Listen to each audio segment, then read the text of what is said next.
Right, hey guys, how are we doing? Back another video from Totally Not Mark, and we're back on the rewriting Dragon Ball Super stuff. This is Boss, so this is just titled Rewriting the Future Trunks arc, which I really liked. I thought it was great. The ending wasn't, so I'm intrigued to see how that's going to be. Future Trunks coming back was a big one for the fans of original Dragon Ball Z. It was like, yo, the whole thing was just hype. It was a lot of fan service, coming in there. So I'm very intrigued to see how Mark is going to change this. Let's get into it. I have been dreading this video. Oh, God. The Future Trunks arc of Dragon Ball Super is, without reservation, the single most iconic segment of its long and winding history. It really is. Like, Dragon Ball Super, this is the...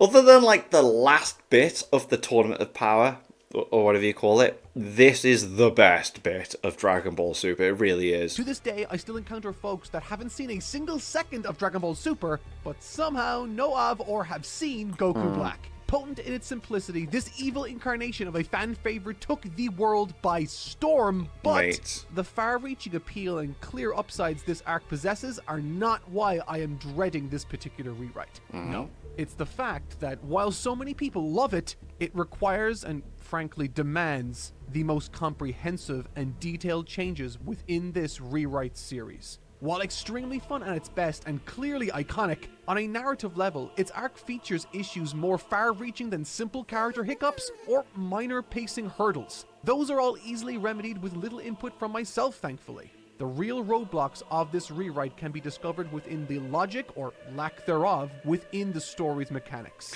Yeah, it's mad. The time travel is weird. It's very, very weird. It can be revealed through its flagrant disregard for continuity. Because he's already kind of lit at the end with the ring. So didn't we end with the last one that he said Trunks turned out without the time machine but with the ring?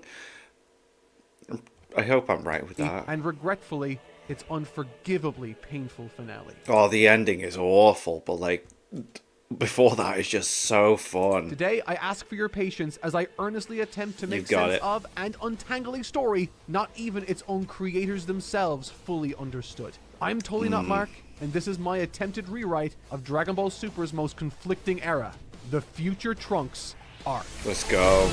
Because it was so cool to see Future Trunks. It was class to see Future Trunks again, and it was really cool to see a evil Goku. Yeah. Because Future Trunks is a fan favorite. Everyone loved that when he came into it, and to see him again, and then to see as well that the future was still crap was no, but In the original version of this arc, episode 47 acts as the cold open to this story. And in truth, this is still one of my favorite episodes from the series, including Dragon Ball Z. What makes it so special is ultimately what sets this arc apart from every other arc in the series: its genre. Unlike any other part of the show, in addition to it being a martial arts comedy, the Future Trunks arc is a mystery thriller. Yeah. And that very first episode encapsulates that sense of mystery right away, with Trunks sneaking around the city and the subsequent reveal at the end of the episode. From start to finish, this was a gripping affair and forced us all to ask questions time and time again. So why then did I choose to end my rewrite of the Universe 6 tournament with a scene that blends the two arcs together, thus removing that cold open? Because that's what Dragon Ball needs. It needs a continuity feel. Well, ignoring the fact that I've already expressed a desire to tie these arcs together more meaningfully, there you go, yeah. There's another motivating factor behind my insistence in avoiding the same cold open. And that reason is pacing. This rewrite is predominantly focusing on the anime as its subject, rather than the manga. And in the anime, the gang jump back and forth between timelines 3 separate occasions, and with each subsequent return having them emerge from that time machine worse off than the last. Hold your fire! This man isn't black! Oh, don't do this, Mark. Don't do this! While there's plenty I wanted to Oh, okay.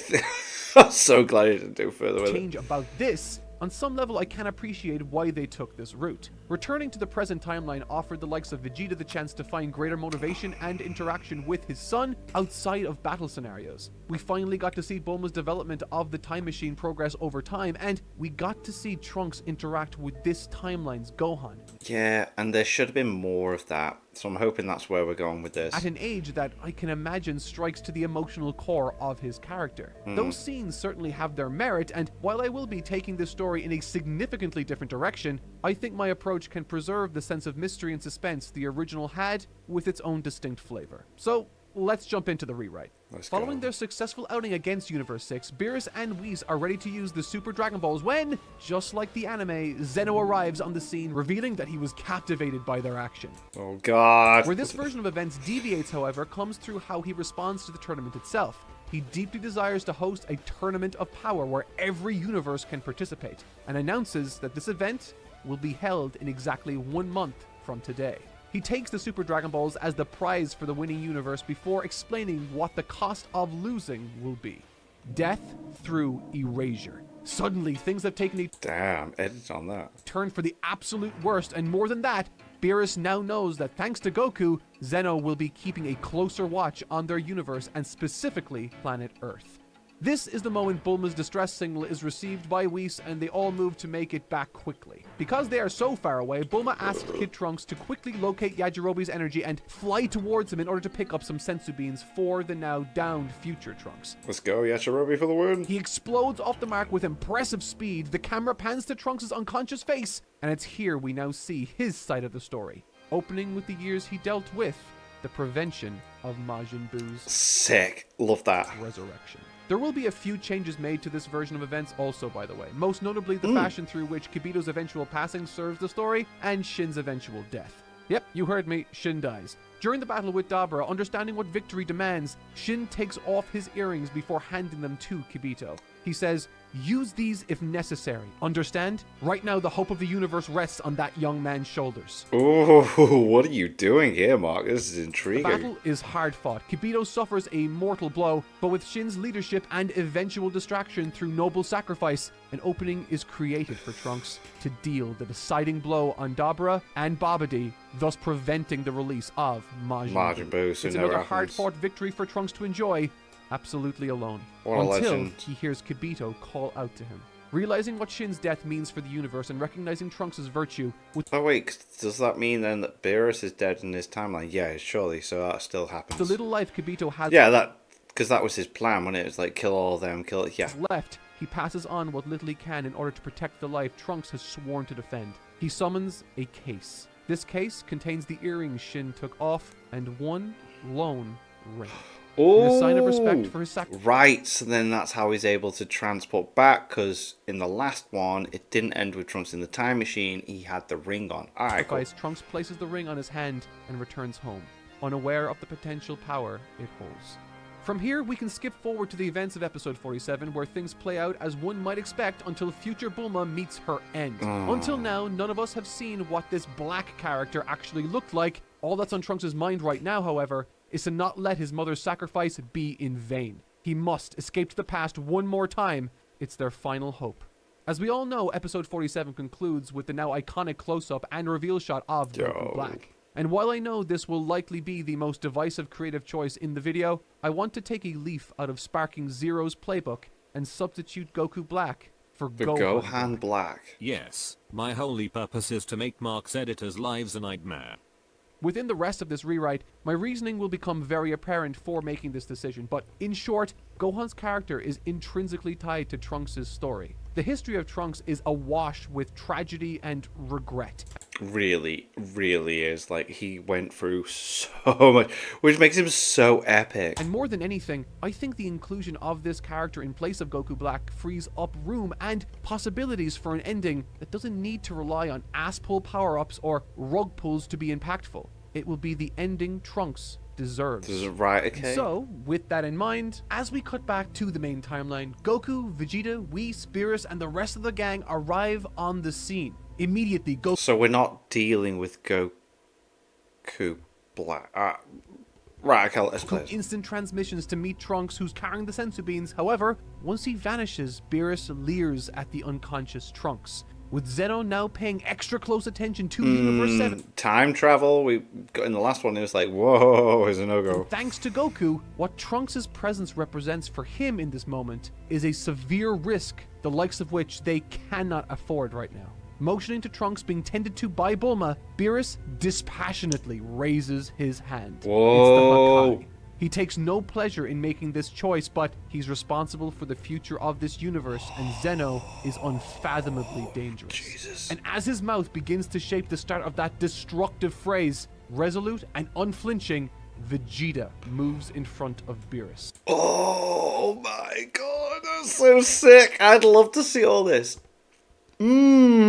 Mark, this is genius. Pressing his head against his stone-cold paw, Vegeta's eyes tell the god of destruction everything he needs to know. Cutting through the tension, Whis chimes in. With Zeno's event looming on the horizon, one thing Beerus cannot afford right now is to remove one of his strongest fighters from the equation. Because the tournament's coming up. Yeah, He yeah. insists that whatever his plans be right now, Universe 7 needs Vegeta for the Tournament of Power. And with that, Beerus and Whis make their exit.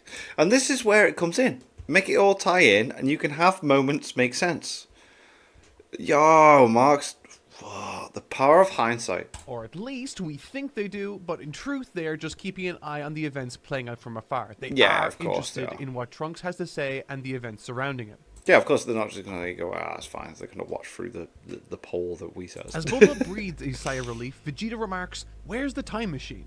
From this, we cut back to right before Trunks sees Gohan Black. This is where the events So of we are episode dealing with 48 Gohan play out Black, as okay, that's normal fine. until Trunks tries to dash towards the time machine itself, the fuel from his mother in hand. Instead of successfully escaping like he does in Super, Black could successfully destroy Bulma's time machine there and then, thereby squashing the hopes of Trunks along with the dreams of everyone left cowering on the planet. Muttering to himself in disbelief, while vividly imagining where he wanted to go, clutching his mother's final parting gift, suddenly Trunks is pulled through one of the openings in time from his prior journeys. Now, okay, a lot to unpack here, and look, maybe some of you might not like it, which is fine. In the original story, there wasn't anything wrong with how he got to the main timeline, but looking back over it for this rewrite, I did see what I thought was an interesting possibility to create more tension. You see, in episode 48, as audience members we're anticipating Trunks' departure with the time machine. However, subverting this could create a nice bit of tension through Black destroying it at the very last moment. And so, out of options, we're placed into Trunks' shoes as he contends with the despair of his circumstances. But he's got the package with the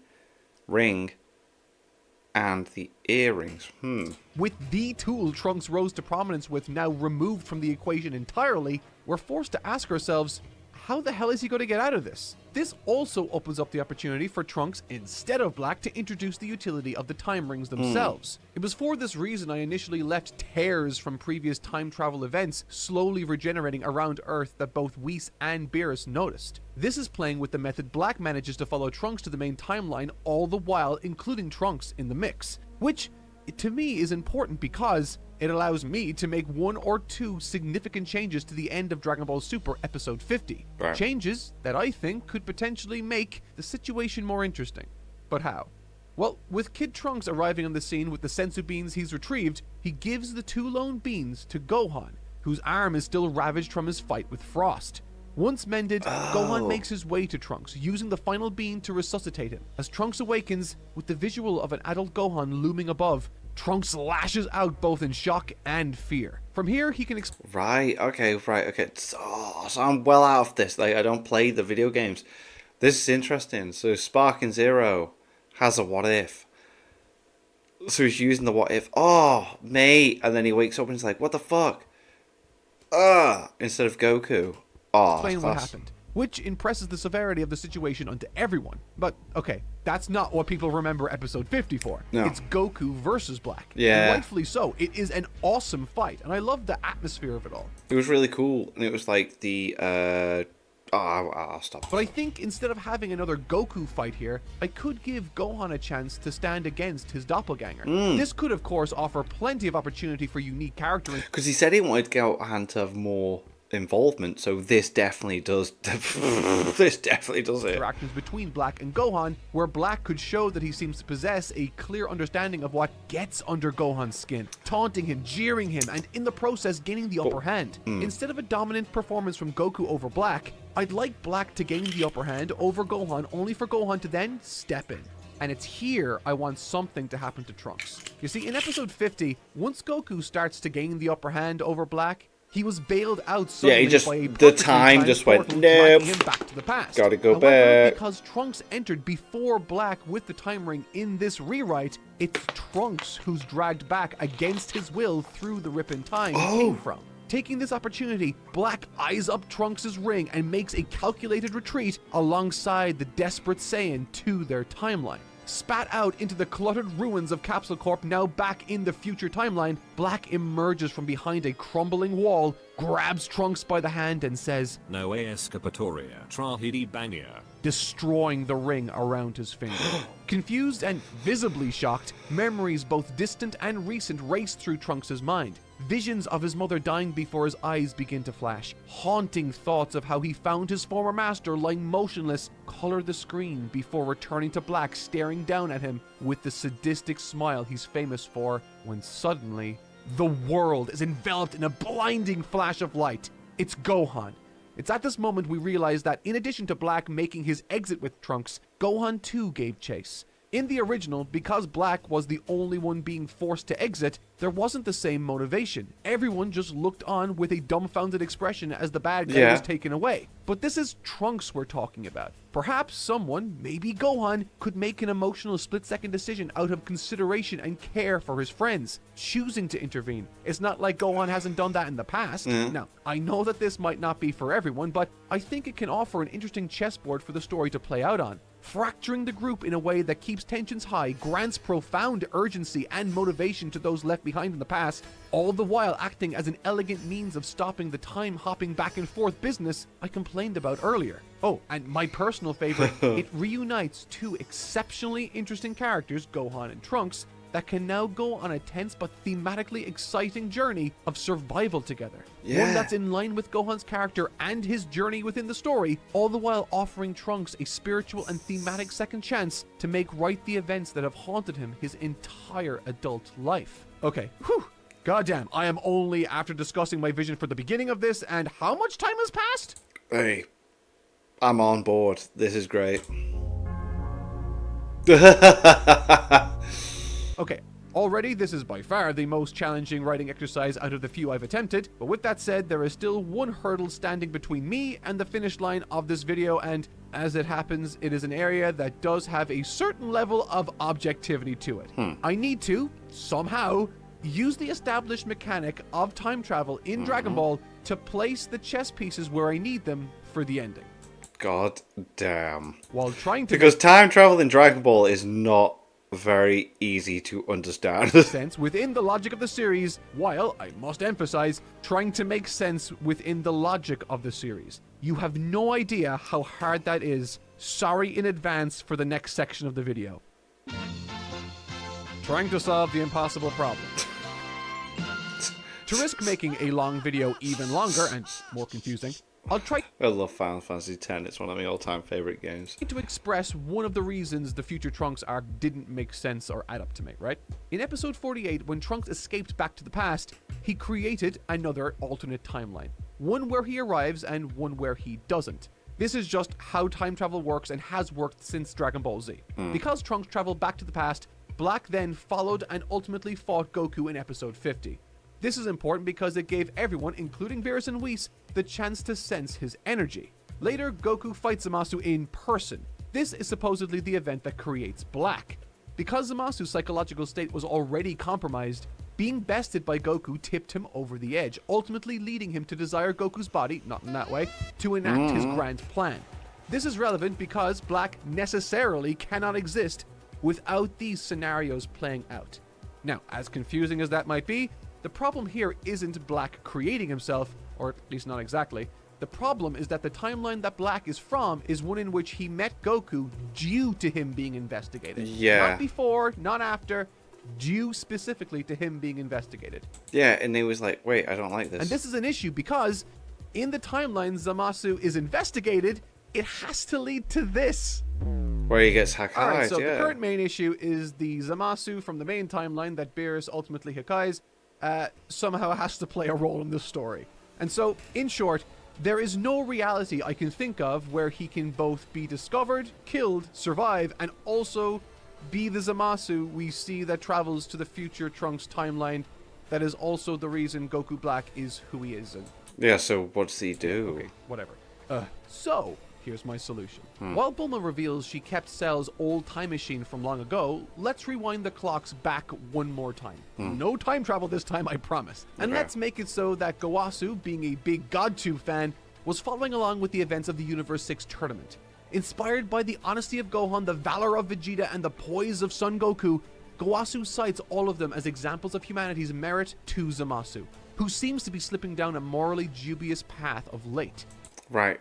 And then Gohan... No, that's In the cool. Super Anime, to address Zamasu's turmoil, Gowasu brings him to some random planet with those weird monster Oh, he does this thing again. Okay, this was strange anyway, but alright. creatures. Instead of that encounter, Gowasu decides to take his troubled protege to Universe 7. Right, cool. Arriving on the world of the Kais, they meet Shin, Kibito, as well as Beerus and Whis, having arrived from Earth moments prior. There, he explains the critical issues Zamasu is having and requests that he see how Goku, Gohan, and Vegeta came to be who they are. From here, Gowasu uses the time ring, guided by Shin, to be taken along a compelling view of the most pivotal events in Dragon Ball's history. The climactic battle between Goku and Vegeta, the exciting adventures of Namek, and the choices made by Gohan, Goku, and Vegeta all throughout. Right. Gowasu will point to the significant moments of virtue in Goku's character, particularly during the conclusion of his battle with Frieza. Yeah, you've got to mention that. I was like, he was in half. He sliced himself in half. And I still gave him energy. And then he still... And then that was the pushing point. Faced with the grim reality of who he was dealing with, despite almost losing himself to the anger of the Super Saiyan, Goku took every precaution to save Frieza's life, emphasizing that no matter who you're dealing with, there's always a chance that there can be a life that's worth preserving. But then, Mate, what a moment. this surprises even Gowasu, and Yeah, it's like... I like this. This is like trying to prove that mortals can be good. And then it's like, well, no, because even in his final moment, when he was given the opportunity to like survive, he still tried to kill the guy. So this is the moment. Oh no, only this is great. further radicalizes Zamasu. Now, of course, this also wasn't helped by the fact that Goku himself wasn't acting with the supposed virtue he was initially colored with. But thankfully, though both Goku and Vegeta had their share of stumbles and moral Oh God, the Margin moment as well. Jesus. questionability, one consistent ray of light shone bright for both Gowasu and Zamasu to follow. Gohan. Having followed this little kid since his kidnapping at the hands of Ah, right, okay. Credits. Zamasu and Gowasu have seen this child swell with incredible, almost unbelievable surges of power for entirely virtuous reasons. Driven to protect his father, to protect his friends, to protect someone he has never met before. Time and time again throughout this story where Goku has made selfish decisions, Gohan has thrown his own fears, concerns, and safety to the wayside in the name of doing what is right. At least he was, until... まだ早いよお父さんあんな奴はもっと苦しめてやんなきゃなんだと Even this virtuous little one couldn't avoid ego. Surprised by this, Gowasu looks on, but that's not what Zamasu has taken from this lesson. Instead, it's the staggering level of strength and latent potential Gohan has demonstrated over his short lifespan. If this is what he can do at such a young age, imagine what's possible now at present day. Yo, this is so sick. This is so sick. Alright, so far so good. Looking Yeah. at his history, Zamasu doesn't see heroes, but instead validation for his own budding hatred for mortals. Initially disillusioned, he becomes inspired once he witnesses all of what Gohan and his potential could accomplish. And what's more is, as a result of these travels, he finds someone to target. Trunks. For tampering with the natural order of things. The Through intervening in the timeline. realm of the gods, he prevented the androids and Cell from killing every last person on this planet, as he believes they should have on his timeline. Oh, damn. Motivation? plan, target. Great! There's only one problem. Yeah, this moment. Okay. So, as I said, the issue with Super's original vision was that the only way Black could be conceivably created was through Zamasu being investigated and subsequently discovered and killed. And so, yeah, this is an issue because if he's dead, he can't exactly be the Black we see in the future Trunks timeline, Yeah. can he? Thankfully, however, I thought that the time rings that they had. I'm not. Right, I'll carry on. The time rings. When you have a time ring, you're like exempt from any kind of like time continuity, aren't you? Just want to throw out, I understand that bit, but yeah. have a solution. And my solution is Zamasu dies. What? Thanks, hold your applause. You look confused. Allow me to explain. It's unreasonable to think that Beerus and Whis wouldn't investigate the likes of Zamasu with someone like Goku given what they know. Plus, that kinda needs to happen. It's also unreasonable to think that once they get confirmation that he is in fact Black, that they would just forget about him and let him do what he likes. The time rings of this rewrite do of course function differently than the canon versions. Oh, okay, right, let's go. They do not require Supreme Kai nor possessing the earrings to be used. But as Zamasu and Gowasu wrap up their trip through time and Beerus and Co. make their way to them for the investigation eventually, the most pivotal differences emerge. Now, more convicted in his ideals than ever before, Zamasu uses the time ring of his own accord, this time to see into the future, his future. And what he sees is the inescapable wrath of Beerus, Alright, let's go, Mark, damn. god of destruction. Zamasu is petulant in the anime, certainly, but he's also in full belief that what he's doing is the objective right choice. It's the right which thing, is part of yeah. what makes his character so terrifying and compelling. So upon seeing his completely inevitable demise, it's conceivable that he could accept this fate and use it as a means of throwing Beerus and Co. off his scent while ensuring his zero mortal plan gets to play out successfully. The time rings as we see in the anime come in a box, with a silver one denoting the main timeline and then several others to denote the existence of other timelines. Oh, I never even thought about that. So they're green.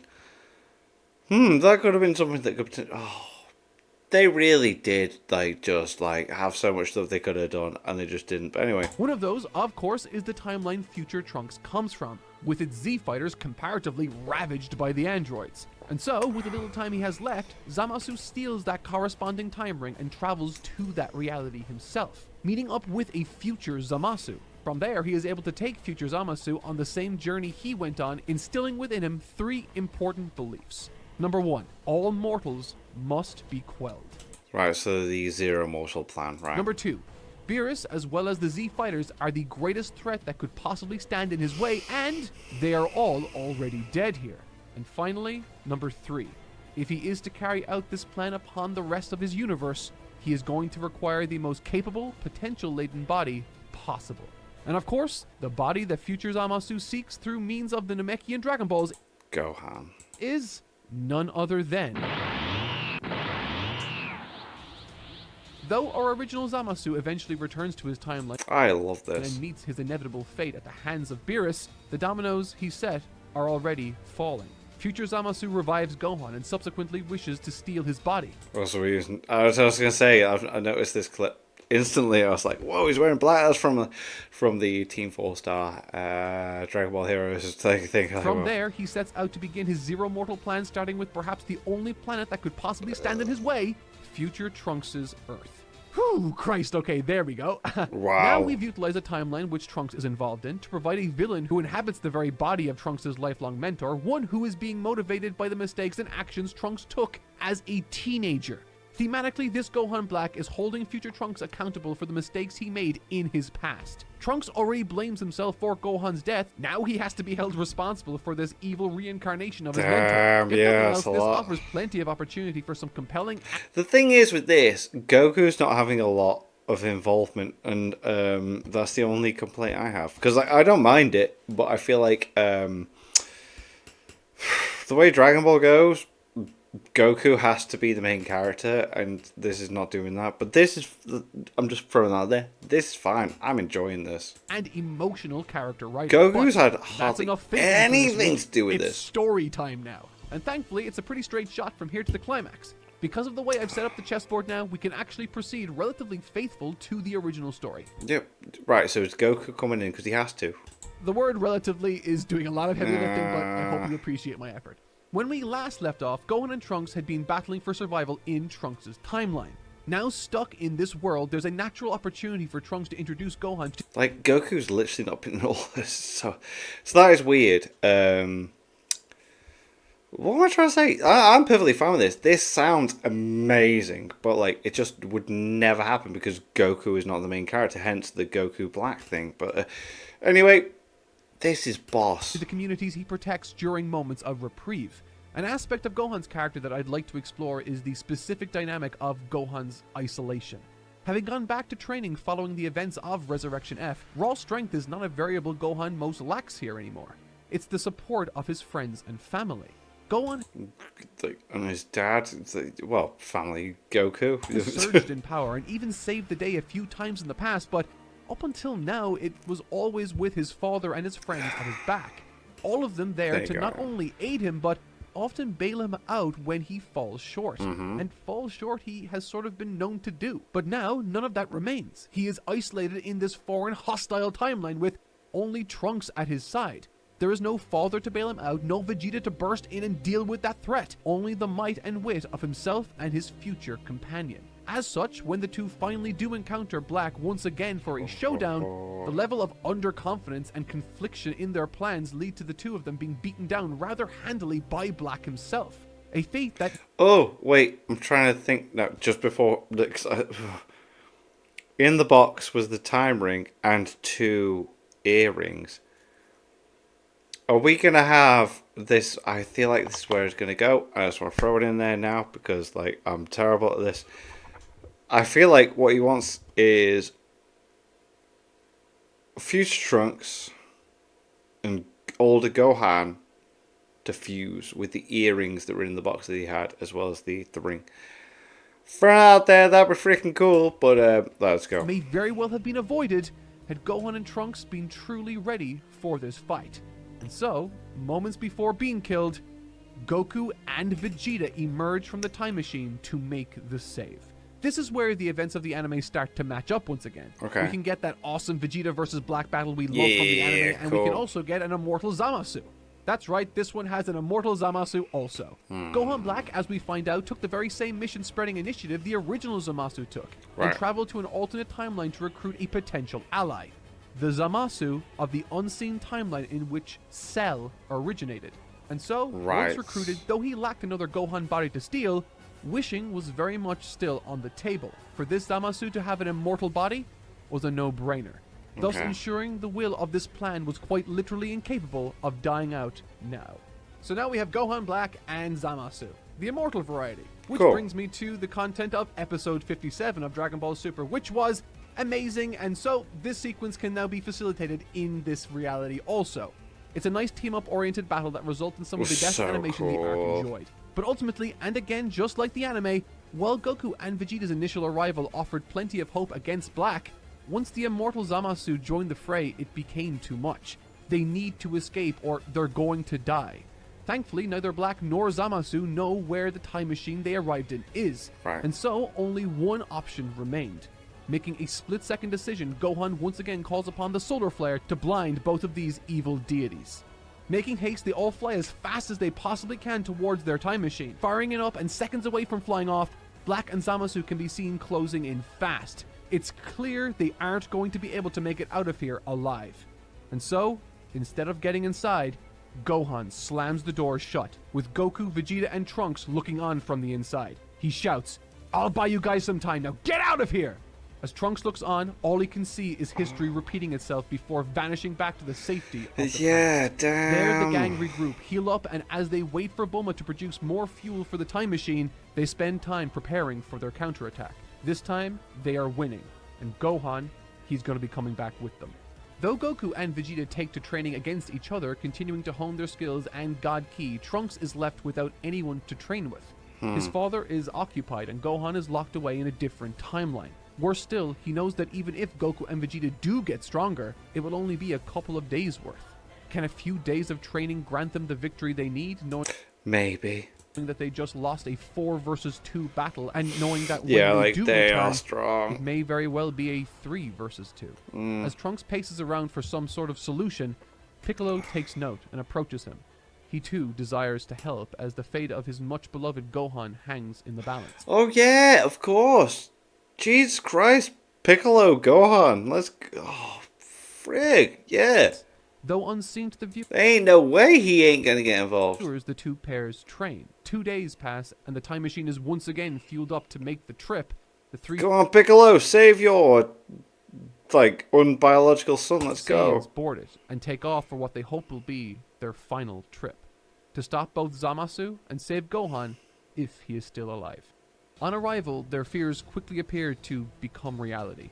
They can't sense Gohan's energy at all. No. The area they last saw him is littered with dozens of corpses. No, it seems no, Gohan no. couldn't stop them, and perhaps he couldn't escape. As they search the area below, the familiar imagery of Trunks' past can be felt.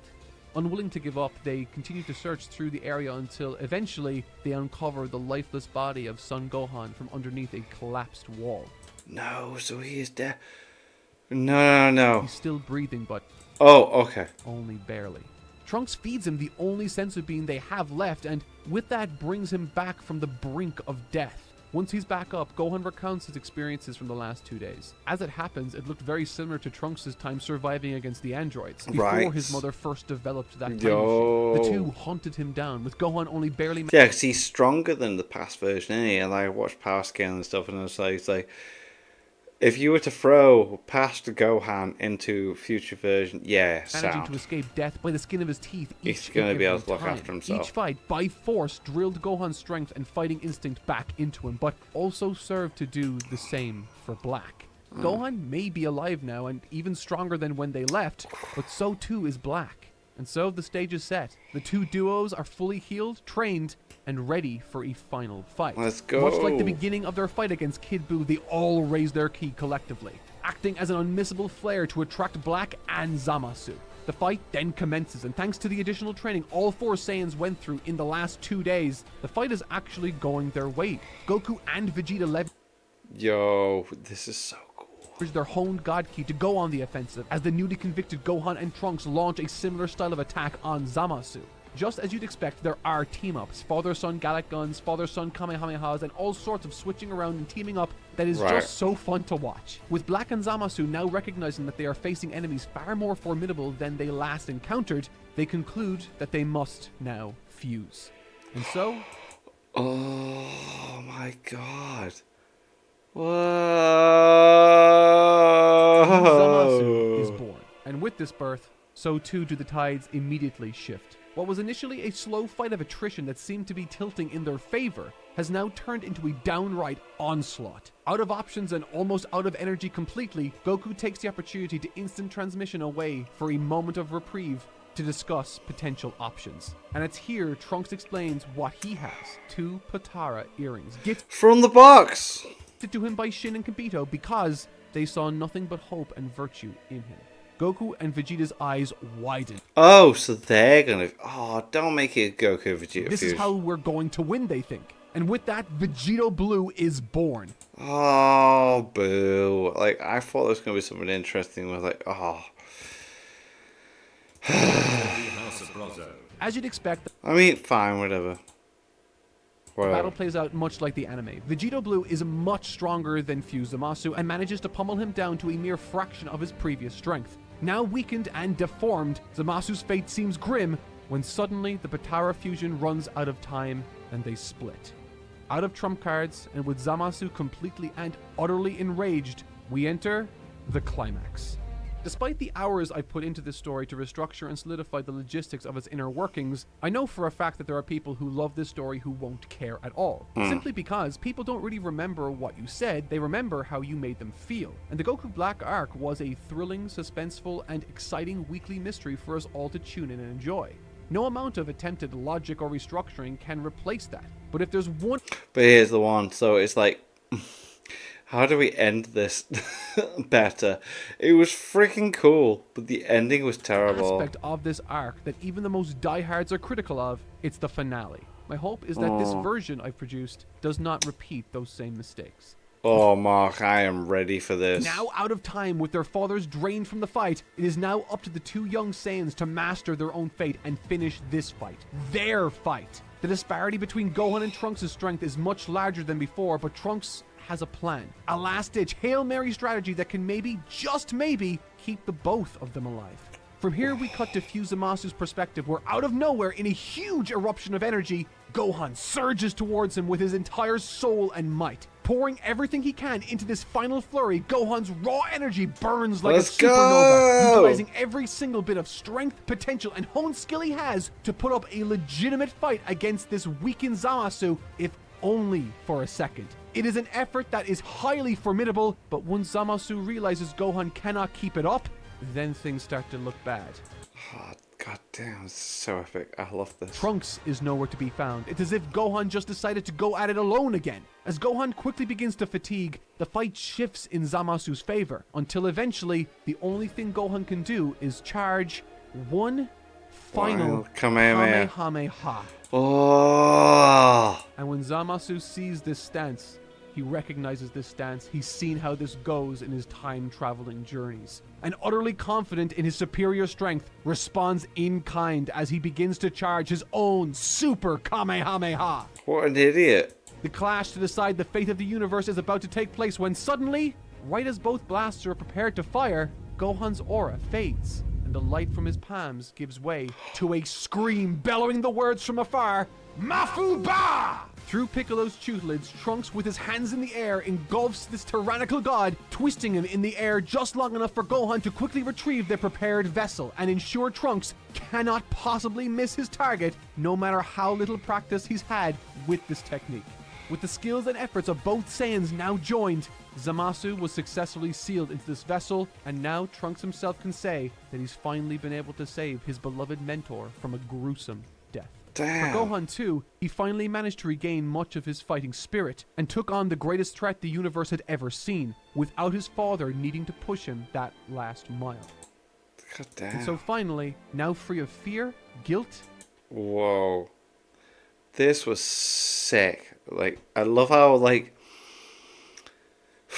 he had his own idea, but, like, Sparking Zero had his what ifs, and he's used those for explaining it. Freaking boss. This was